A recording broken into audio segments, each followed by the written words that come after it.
فضائل کے استحضار سے کرنا ہے، مجھے اس پر اللہ سے بڑا کچھ ملے گا۔ صحابہ پوچھا کرتے تھے یا رسول اللہ میں ایسے کروں گا مجھے کیا ملے گا؟ آپ فرماتے تھے جنت۔ وہ کہتے تھے یا رسول اللہ اب میں تیار ہوں کرنے کے لیے۔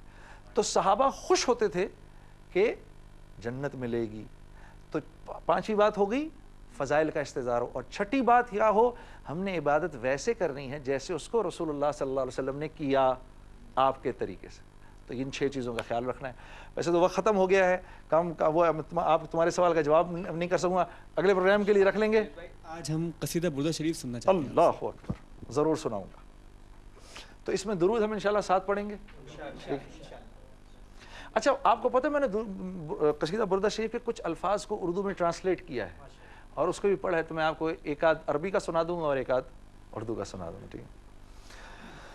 مولایا صلی وسلم دائما ابدا علی حبیبک خیر الخلق کلہم، مولایا صلی وسلم دائما ابدا علی حبیبک خیر الخلق کلہم۔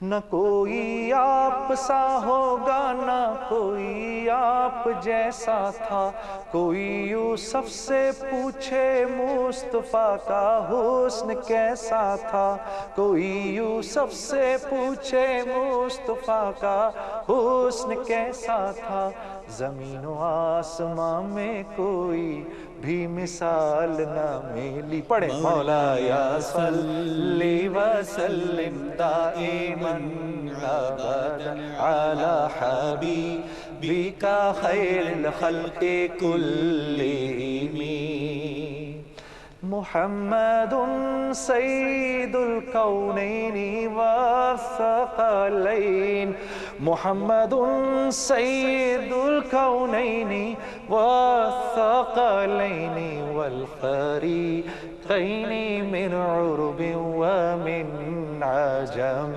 مولایا صلی وسلم دائما ابدا علی حبیبک خیر الخلق کلہم۔ درود ان پر سلام ان پر یہی کہنا خدا کا ہے، خدا کے بعد جو ہے مرتبہ صلی علی کا ہے، خدا کے بعد جو ہے مرتبہ صلی علی کا ہے، وہی سردار عالم ہے، وہی غمخوار امت ہے، وہی تو حشر کے میدان میں سب کی شفاعت ہے، شفاعت کے لیے سب کی نظر ان پر لگی ہوگی۔ پڑھو مولایا صلی وسلم دائما ابدا علی